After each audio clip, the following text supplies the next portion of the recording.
Iconic video games have iconic soundtracks. Whenever you hear them, you think, yep, this is Doom, Mario, or Zelda. Today we're gonna talk about how they were made, how they shaped the industry and culture, and how they evolved throughout time. And this story is way more interesting and surprising than you might think. Today, when you buy a video game, you expect it to have music. A lot of music. Even indie games feature at least 20 to 30 minutes of original scores. Take Lake, for example. It's an indie game, not mainstream, yet it has almost an hour of music, although some of it is licensed. But music in video games wasn't always a given. Let me explain. Back in the day, when I wasn't even walking this planet, video games had to be very small in size due to hardware limitations, and music was even smaller. It was mostly made using MIDI files, which affected the way the music sounded depending on your device. Let's take Doom as an example. When ID Software was making Doom, they wanted their game to feel fast and even violent, and music in video games has one job: to complement what's happening on the screen. So, to match the tone of the game, they turned to Bobby Prince, a composer who had already made music for Wolfenstein 3D. He has an interesting life story. He is a lawyer, a Vietnam veteran, and he is also tech-savvy and has lots of musical knowledge. Anyway, the developers, especially John Romero, were huge fans of heavy metal, so John gave Bobby Prince a bunch of bands for inspiration, such as Metallica, Slayer, and some others. The process of listening to a number of songs to use as guidelines is called referencing. It is also used to reference the quality of your own songs against the commercially released ones. Bobby Prince studied the references and started trying to make music with the same energy. Some songs that he made have similarities to recognizable metal riffs, but they were actually written from scratch to fit Doom's atmosphere and gameplay. And not all tracks were metal. Bobby Prince also made some ambient horror soundtracks. Some of the most iconic songs are at Doom's Gate, the I Am Peace song, and Sign of Evil. But as I said, back in the day, the soundtracks had to be very small in size, so that they could run on mid-90s hardware without eating CPU time. On top of that, Doom used something called MIDI. MIDI doesn't transmit sound itself. Instead, it sends performance data like note pitch, duration, and velocity, which are then interpreted by a device to generate a sound. Here is an example. This is a MIDI file. If we hit play, nothing will happen. But if we assign an instrument to it, it suddenly turns into a beautiful chord progression.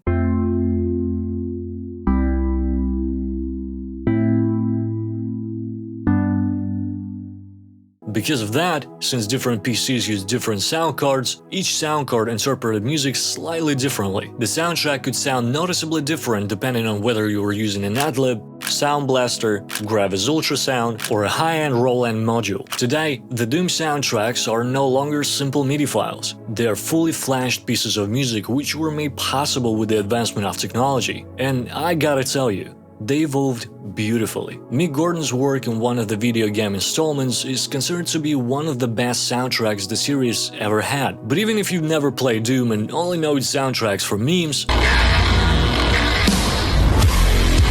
I think we've all played Mario at some point, and that main theme will never leave our minds. So, how did it come to life? When Nintendo was developing Super Mario Bros. For the NES, they assigned a young composer by the name of Koji Kondo to make the music. At that time, Kondo was actually one of the first true composers at Nintendo, because before him, game music was mostly simple beeps or short jingles made by programmers. His job was to make music that felt alive, memorable, and fit perfectly. NES, however, had limitations. The NES sound chip gave Kondo 5 audio channels to work with: 2 pulse waves for the melody and harmony, 1 triangle wave for the bass, 1 noise channel for the percussion, and 1 sample channel for tiny sound effects. This meant that he couldn't just dump 60 layers of orchestra and live instruments. Instead, he had to create catchy melodies with clear rhythms that could loop seamlessly and communicate gameplay through sound.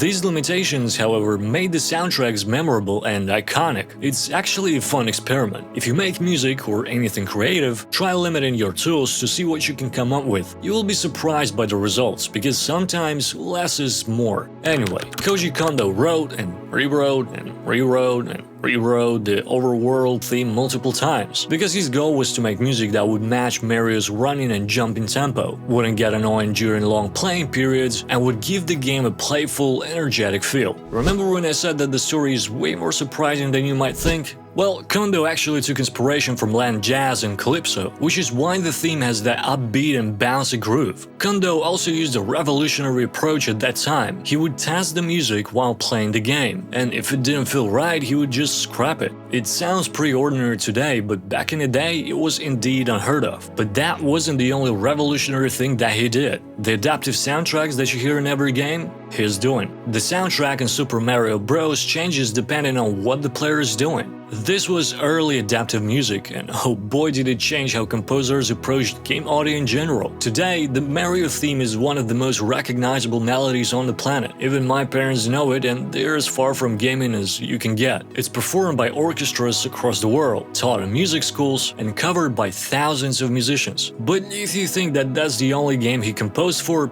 you're wrong. Koji Kondo also made music for The Legend of Zelda. But unlike Mario's upbeat and playful score, Zelda requires something completely different. The game is all about adventure, mystery, and exploration. This was one of the first times ever when a video game attempted to create a consistent musical atmosphere for a large fantasy world. But the story is actually mind-blowing because the original plan was to use a classical piece called Hvll as the game's title music, and the plan fell through. Like, spectacularly, because it was under copyright and Nintendo discovered it just before release. So, being the badass that Kondo is, he made a brand new theme in one night, and it became one of the most iconic melodies in gaming history, period. And just for reference, it usually takes producers 40 hours to 100 hours to finish a song today. And remember the limitations that the NAS sound chip had? Yep. Same story here. But once again, those limitations made the soundtracks instantly recognizable. But opposite to Mario's rhythmic soundtrack, the Zelda overworld theme evoked the feeling of heroism, being on a journey, and it wasn't just catchy, it matched the game's identity perfectly. This musical world building was a major breakthrough in 1986. Over time, the soundtrack has evolved with the advancement of technology. Zelda proved that game music could be cinematic,